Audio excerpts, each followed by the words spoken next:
And we're back. Welcome back to the Culture and Cannabis Podcast. Your original host, Full-Time Tony and JC Coates are here in the building. Yes. What's up? Does it feel good to be back here? I mean, it does feel good to be back. It always feels like I'm back at home every time I come here, right? Like on a Thursday, I'll roll over here probably from Smoking Fire. I pick up a coffee from Starbucks. I get all hyped up. I get super high, and then boom, we're here. And we have a great time. Yeah. For me, it's like, it's late afternoon. I get in the car, little drive up Desert Inn. Well, you're rocking the shorts today. I was surprised. I did. I was like, you know what? That means JC's been at home, working from home today. I was working from home today. And I was trying to keep the shorts a secret. You know what I mean? Yeah. Because nobody can see the shorts. But since you brought it up, yes, I am wearing shorts today. I love what JC wears, the shorts. I love what JC says. But JC, we have a great guest today. We have Brandon from Clean Hits. And what's up, Brandon? How we doing? Great, man. How you guys doing today? Good, Brandon. Thanks for being here. Brandon, so tell us about Clean Hits. I mean, how'd you start it? What is it? What is it? Let's start with that. Let's make it simple. First off, it's a bong cleaning business. That's what I do. I clean pipes, bongs, rigs, all that kind of stuff. Doesn't matter if it's glass or brass or titanium, whatever. Nice. Essentially, what it is full service. Take your piece from as dirty as you can get it, essentially, and sanitize it to where it's just perfectly pristine, back to normal, back to new, like it was on the shelf when you got it. The way we accomplish this is generally through ultrasonic bath that uses a biodegradable and organic detergent, as well as high pressure steam, and that helps kind of sanitize the piece at the end. It's generally the bulk of the process. We try to stay away from any sort of harsh chemicals or abrasive solvent, abrasives or solvents or things like that if we can. Nice. Very cool. So, just one thing. Sorry. Just be careful with tapping the table. Just puts a lot of feedback into the, gotcha. the camera. I'm a big table tapper. So I have to just want to quickly table tapping. Sometimes I've been known to slap the table. I know. Casey goes full slap. That's a different TV show. All right. So Tony, I have a lot of glass. I know you have a lot of glass. So how's it work? So how's the process work? Lots of different ways. Contact us, whether you can shoot us a text, shoot us something on Insta, whatever you need to get a hold of us. And then from there, depends on how many pieces you have. If you have a large collection, a lot of people have about 15 or so different bongs. I can pull up on scene. We can provide this service mobily at your door, either in your driveway or on the street side. Clean all your pieces and return them back to the shelf. If you want to do it contactless, we can do it off of the doorstep. You can set them there. I can do them street side and set them back on the doorstep. Nice. Very cool. I like it. Get your glass clean. Mm-hmm. And so you're doing a lot of house calls. You're doing a lot of remote setups. Yeah. So some of this is pickups and drop-offs at smoke shops locally. Partnering with a bunch of those right now, and then also, we're going to be working with dispensaries here in the future, and we do lots of house calls, pickups, drop-offs. Stuff of that nature. Mm-hmm. And so like you said, you have about 15 is on average is what your average client has? I wouldn't say that the average person is going to have that many bongs. They might, from anything from your simple one hitters all the way up to a bong, you may have a total of that many. But, some people may just have a few pieces to clean. And if that's the case, we can come pick them up and bring them back to our shop and work on them there. And then bring them back the next day. Most stoners are like low-key hoarders. About the pipes and box. Pipes. Yeah. And, I know. I got them all hidden all around my house. I have them like in different compartments and stuff like that. There's a couple of pieces that I use consistently, like 3 pieces that I use consistently on like a daily or every other day basis. But then there's just like I have like the first bong I ever bought still. Yeah. Just chilling. The special ones usually stay on the shelf the most. Yes. Yeah, and then you daily drive the heck out of the rest of them. Yeah. Right. Yeah.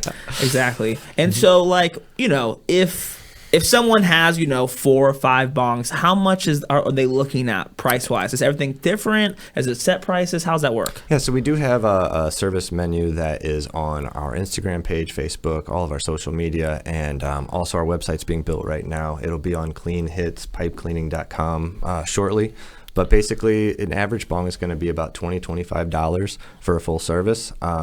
If you have multiple pieces, then we can provide discounts depending on how many they are and the style and types that they are. So you can just reach out to us for like a custom quote. That's really inexpensive, right? I mean, $20-$25 is really not that much money for on average. And especially because you guys are doing like really deep cleans, right? These are meant to be back to restoring as new.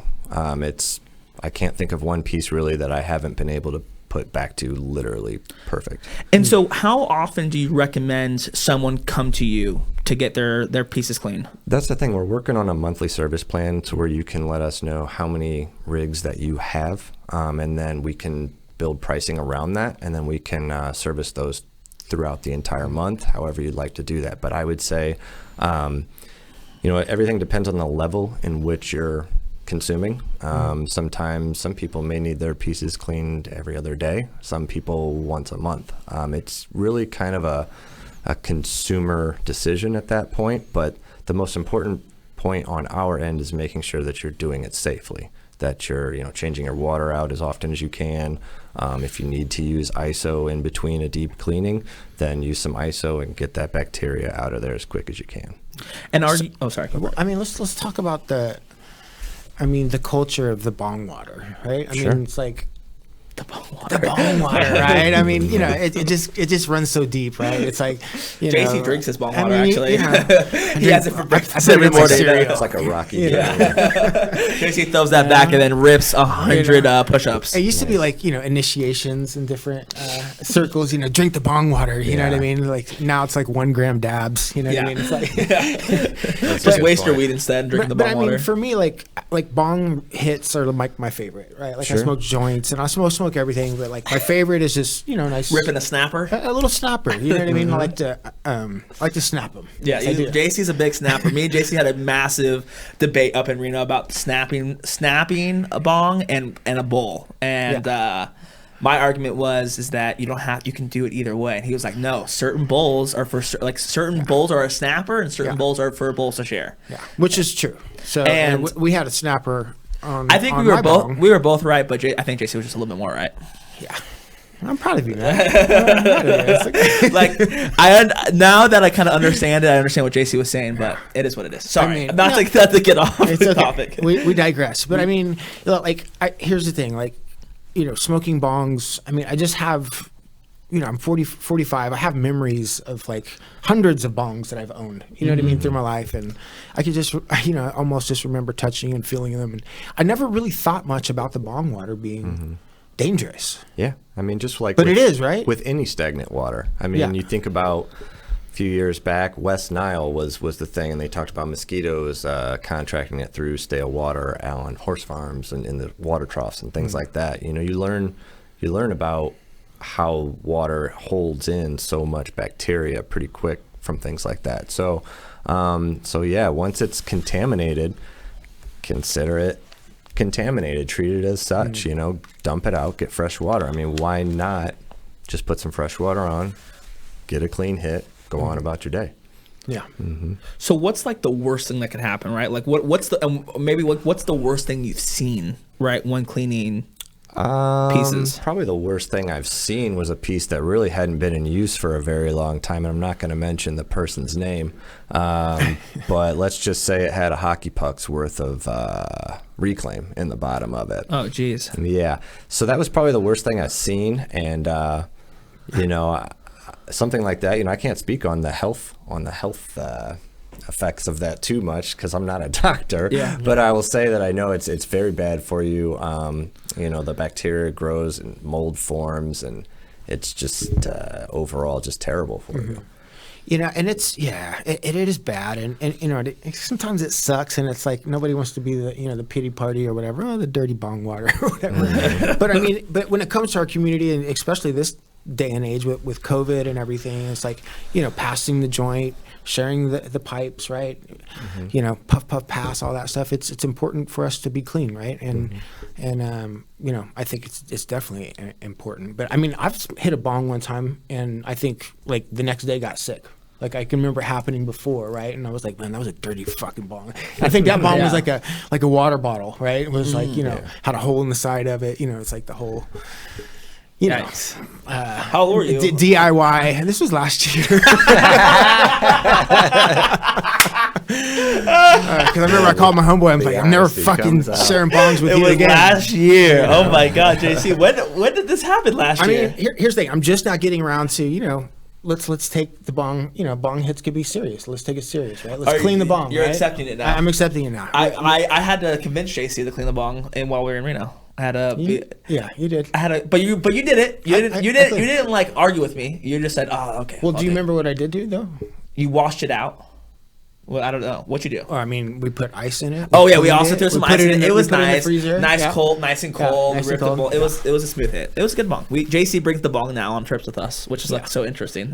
JC's packing glass everywhere we go now. He got this little piece in Oklahoma, and now he just takes everywhere we go, which I love. I love it. Yeah. It's just nice to have a bong around. Yeah. And Strap it in. and I always clean it before I Go places. Yeah, it's always clean when you show up. So, It just gets so dirty so quickly. And we got to talk about it, right? So like I clean mine with like acetone, a little salt, shake it up, wash it out. What's the difference here? So I avoid salt specifically as much as I can. Any sort of abrasive, I try not to use as much as I can. Everything liquid and fully submerged.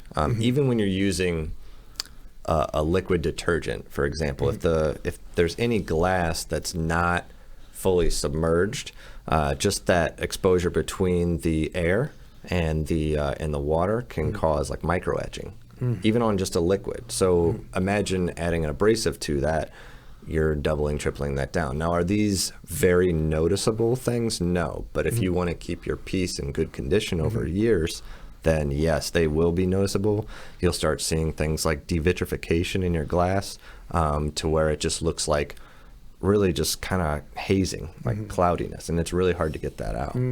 And we're talking about the real heady pieces that like any piece. I mean, even if it's just, it. Well, I'm sure it would matter a lot more if Yeah. it was that. Well, super yeah. heavy If piece, that was right? you had 5 racks, dumped into a But piece. let's be honest, some people are putting all their money into one bong that's maybe, and it might only be $100, and that's what they want. That's what they want to last them for a long time. So if that's the case, let's treat it right. Yeah. Let's do it proper. So I would always suggest try to avoid any harsh chemicals. Try to always avoid any abrasives as much as you can.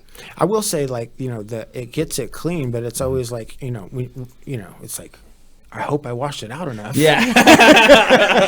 I hope all this just alcohol is all gone. Drain alcohol in my bong right now. Never rinse enough. I know, it's crazy. And I think, do you also, sorry, not switch up, do you also clean like Puffcos and like honey badger, stuff of that nature? Yeah, so any E-rigs we can do. I have a honey badger, I have a Carta, I've smoked out of plenty of Puffcos, so I know how all these devices work, and I've cleaned almost all of them so far. They take a little bit more intricacy, because of small little air paths and electronics and making sure that you don't damage anything. But, at the end of the day, they're just another device that we can take care of. Definitely. And so you bring that up, damaging. So how does that work? Like, let's say you get a piece, maybe it's a little bit cracked already, and as you're cleaning it, it breaks. What happens in that situation? So we've had a piece that came to us before that had been previously repaired. And we didn't see any cracks on it when we did the inspection or anything like that. And then when the piece was finished and out of the ultrasonic bath, it's pretty warm at that point. It's about 120 degrees. It's not overly hot, of course. And then if this is the device and this is your banger coming off here, your stem, it just fell off, just picking it up. And I said that to the customer because normally, let's think about it, when say you break a glass at home, you drop your glass on the floor, your initial reaction is to, right? But I didn't get that reaction because it was more of a, what just happened? Why did that happen? So I contacted him and told him, and he said, oh yeah, that one had been repaired before. So it's a process that I've learned when cleaning a repaired piece, you really just want to keep it at room temperature, no matter what. And at that point, you would probably just want to keep it with ice, just with ISO, just alcohol, and that's about it. Otherwise, something like that will just essentially fall apart with the extra heat. And does like the client have to like sign like a release form essentially? Yeah, so I have a waiver that people just sign, just making sure that, if something were to happen. But right now we're at a 99.6% perfection rate on cleaning pieces. So yeah. That's fantastic. Yeah, so that's where it's at. Everybody breaks pieces all the time. Yeah. It happens. The amount of time that I specifically spend with these pieces, it's a delicate process. Yeah. So and I thoroughly enjoy it, because then you get to photograph your work and see it. It's probably not as satisfying as the glass artists themselves in creating it, but it feels great to bring it back to what they initially envisioned. And are you working at all with any glass artists, right, with your company? I don't know how that would work. Currently, no, I'm not working with any glass artists. I'm just meeting them and learning things about their techniques and stuff that'll help me understand certain parts of glass that may be more fragile in certain areas, certain colors, things like that. Just learning from them. Yeah, because it's an endless art, right? It just goes on and on. I mean, yeah, any art is boundless. Yeah. Yeah. I always break my bongs, man. I feel like you're a bong breaker. I'm a bong breaker. I feel like you're a bong smasher. I feel like you throw a couple bongs in your day. Definitely knock some off the table. You know, I've actually never, knock on wood, broken a bong. I've had, my bongs have been broken by other people, just I haven't broke them. Okay, well. That's not true. That's not true. Actually, I've broken a couple pieces. He's so full of shit. Yeah, I've definitely been a bull in a china shop before, especially in college. And that's the worst, right? It's like that's when you have the most amount of pieces, and that's when the most amount of them get broken. In college? In college, all day. You're at your fraternity house, someone's smoking it. It's just getting fucked drunk. up, for sure. Someone throws it, someone drops it. It's ridiculous. It's like, what other types of liquids can you pour in there? Yeah. Beer, yeah. So why did you start it? Like, you know, what did you notice in the market that needed this service? It's not so much I knew that. I mean, we all know that everybody has dirty pieces. So, I mean, that was essentially a self-explanatory thing. But when sitting at my kitchen table one day, I'm cleaning one of my pieces, and I get done, and my wife says to me, why don't you try and make a job out of that? And there I was working for a sandwich company at the time doing marketing. I thought, no, I mean, I don't know if that's really going to work or not. I kind of thought of that as maybe I was stoned one time. That's a good idea. Never really thought that would play out. But then when she brought it up, I thought, with COVID happening, now's the time. Now's the time to clean up the scene, so to speak, and help people become educated about their pieces, and then find service like ours to help them out if they're not wanting to do that. That's pretty much it. Yeah. I mean, that's crazy. But that's what I love about this community. The cannabis community is just full of hustlers. Just full of the hardest working hustlers. I mean, people don't really understand. I mean, we talked about it with the Dab and Cuban about how the cannabis influencer is the most hardworking influencer. But people in the cannabis industry are the most hardworking, just because like there's so many hoops to jump through compared to any other industry, right? If we were selling beer, if you were cleaning beer cans, right, or beer bottles, you know what I'm saying? This would be a completely different story. This would be a lot easier, right? Where this is a very regulated market, very high tax market. So it's just really dope that people are just so down for the get down in the cannabis industry. Yeah, 100%. It's inspiring. You know what I mean? So like, I mean, I can just imagine. I bet that this is going to open up a bunch of different opportunities for you. Yeah, I hope so. And who knows what's going to be next. So, I mean, what are your big plans for the? I mean, look, your truck is out there, and it's wrapped. It's wrapped out there. I know. I was like, fuck. We need a wrapped car. What it says? Clean hits pipe cleaning. Pipe cleaning. So what are the reactions are you getting from the cannabis truck on the road? So on the truck, it's still a little bit subtle. It's not overwhelming with exactly what it is, but the bigger picture is the trailer. So the trailer has all my equipment to be mobile. So I partnered up with a local artist here, and he is currently graffitiing my trailer and making it a really cool concept that he and I have kind of fine-tuned together. But the reactions to the truck specifically, sometimes I'll just get a call from somebody that's right next to me at the light, and they're saying, am I reading this right? Do you really clean bongs? You just drive around cleaning bongs? And I say, yeah, that's kind of the gig here. And they say, wow, you're in a brand new truck doing that. So, hey, a lease is a lease. So. But yeah, I think once people see this trailer, it should be done in a couple more days. I think people are going to really love it, and I'll post it all over social media. Nice. Nice. And so, like, as far as like clientele, like, are you seeing like a high volume of people? What I'm seeing more is the heady community, the people who are more collectors, being really interested in the service. Ideally, that's what I want to provide for, and those are the most fun pictures or pieces to work with, as far as photographing and cleaning and seeing your work really pay off. Are they? I wondered if they were more difficult to work with because no, I mean they're nervous, of course, Sure. but it's just a matter of doing things like this, having open conversations, just putting it out there and being honest with them about things. I think I can do perfection basically every single time.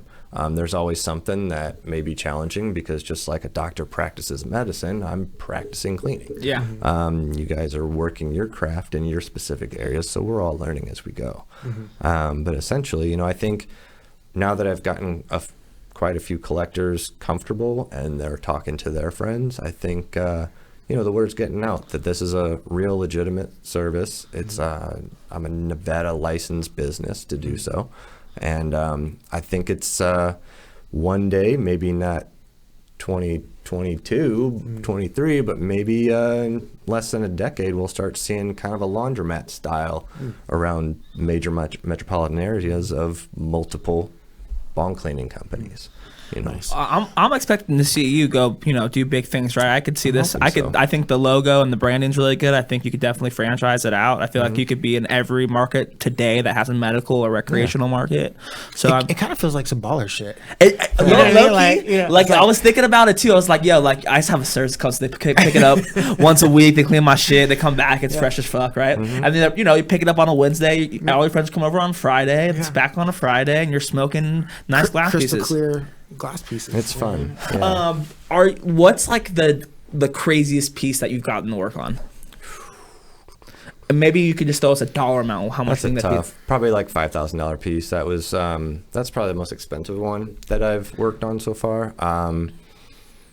But I know that there's some really $20,000, $30,000 pieces of glass out there that are so solid built that I feel like so the owner could fall over and nothing's going to happen to it. But then you've got those pieces that are the same amount of money, and like you feel like if the wind blows on them, that something's going to fall off. So it's kind of wild seeing some of that artwork. But I've worked on pieces between $1,000 to $5,000 easily. It doesn't really change much. Every single one is treated exactly as careful as possible. So it's just a process that's just kind of smooth sailing, really. Very cool.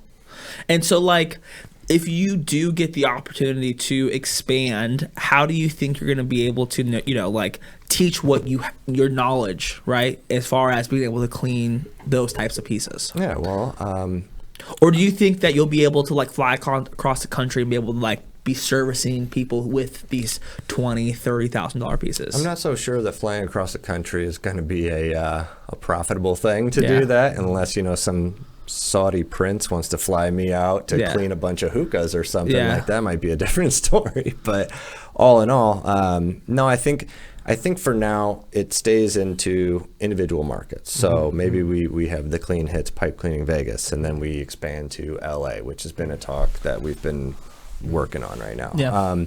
And I think expansion is necessary and inevitable, essentially. I've got a show that I'm doing with the Jerome Baker Factory. They're doing the Operation Pipe Dreamers. I don't know if you guys have heard of it. So I'm one of the sponsors for that. Very cool. With Remy LBC. With Remy and Jason. So essentially, you guys know about the contest, and what's happening is Clean Hits is going to be sponsoring that event once the pieces are made and judged. Of course, they need to be cleaned before they're put up for auction. So we'll be tasked with cleaning those pieces before putting them up to auction, and then go from there. Nice. Very cool. Nice. And when is that event? That's a show that they're going to start filming, I think, the end of next month. Cool. Yeah. Nice. I love all the things that you're doing in the immediate stuff.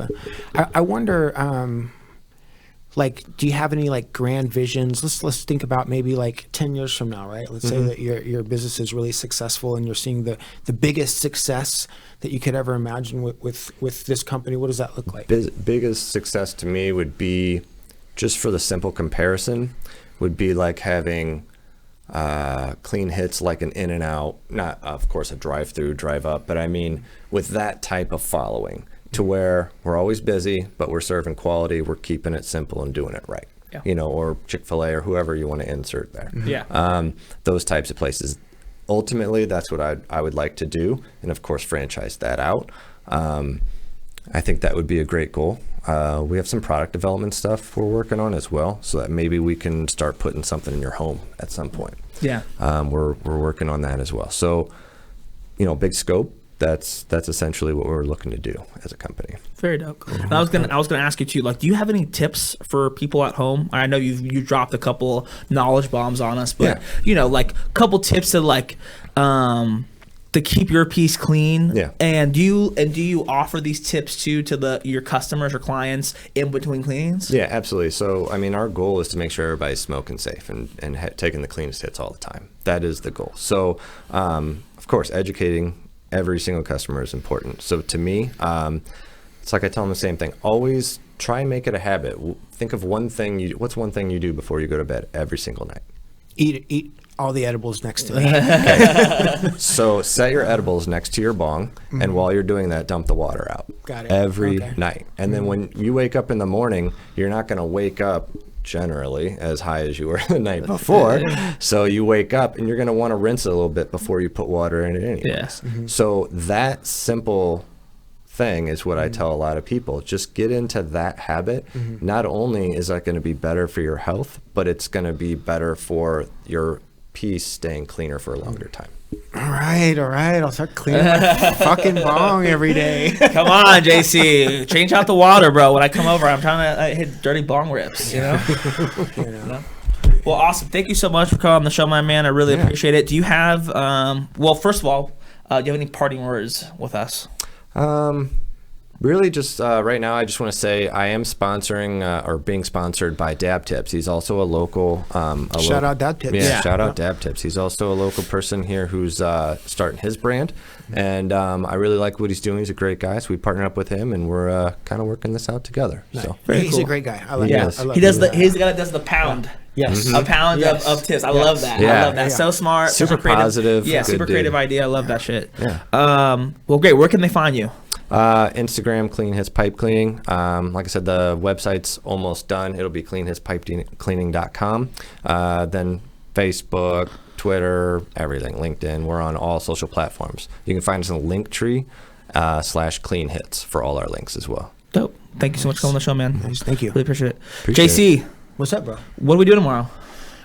Shit, I don't know. We'll see. What day is it? It's Thursday. What are we doing? Oh, we have a special Culture and Cannabis official pop-up. The Christmas pop-up. The entire team is going to be The present. ugly sweater Christmas pop-up tomorrow. Maybe Clean Hits will make an Yeah, appearance. maybe we can show up. Yeah. Come by Vegas Treehouse. Yeah. That's 4 to 6 p.m. 4 to 6 p.m. We're going to have a food truck. We're going to have Tacos 24 that's going to be out there. We're going to have OG Surge, in the building. And we're guy. doing it with Bounty, an amazing vape company here in Nevada. They make some beautiful vapes. And we're doing it at the brand new Vegas Treehouse over off of Trop in Decatur, man. I mean, it's going to be a sick-ass time. Yeah, and we got some super sweet deals on our flower products and the live resin. Yeah, the live resin, I think it's gonna go a full gram for $45. I mean, come on. How can you go wrong there? A full gram for $45 of some very high quality live resin. Yeah. I'm definitely gonna be buying a couple just for myself, and I know we're gonna have some, and I think you get a free pre-roll with it too. Yes, you do get a free pre-roll with I it. mean, come on, man, and we're gonna be there. So come take a picture, come hang out, let's make some some content. Let's have a good time. Wear a mask. Wear an ugly sweater. I feel like they should give a discount if they wear an ugly sweater. Maybe I can make something like that happen. I don't know. I'll see what. Maybe I'll JC buy you a pre-roll. Yeah, maybe JC will buy you a pre-roll or something. But yeah, so we have that going on tomorrow. We just dropped a new Culture's Food with Lolo's. Yes. Lolo's. Amazing Filipino food. Amazing Filipino food. Make sure to go check that episode out. We have a new episode coming up this weekend. Make sure to check that out. Christmas is next week. We're going to have a special Christmas Eve edition podcast. It's going to be me, JC, Chuck, and Leilani. I'm going to be putting them to the Christmas trivia test, some stoner tests. And I'm going to tell you about how the best stoner Christmas as possible. We're going to have some tips for you. So make sure to check in on that. And that's it, really. I mean, dude, the year's coming to an end. We're almost there. We're almost there. We're almost there. And man, be on the lookout. Culture and Cannabis coming to state near you, man. We got a lot of stuff in the works. I'm really excited about it, and we're gonna be in a bunch of markets next year. 2021 is gonna be a crazy year. Yeah, Arizona, Missouri, we're coming for you. So Arizona, Missouri, watch the fuck out. Culture and Cannabis is coming to town. I mean, it's happening. And that's it. That's a Culture and Cannabis podcast. I am your host, Full Time Tony, here with my guy JC Coates, and we'll talk to you guys next Thursday. Peace.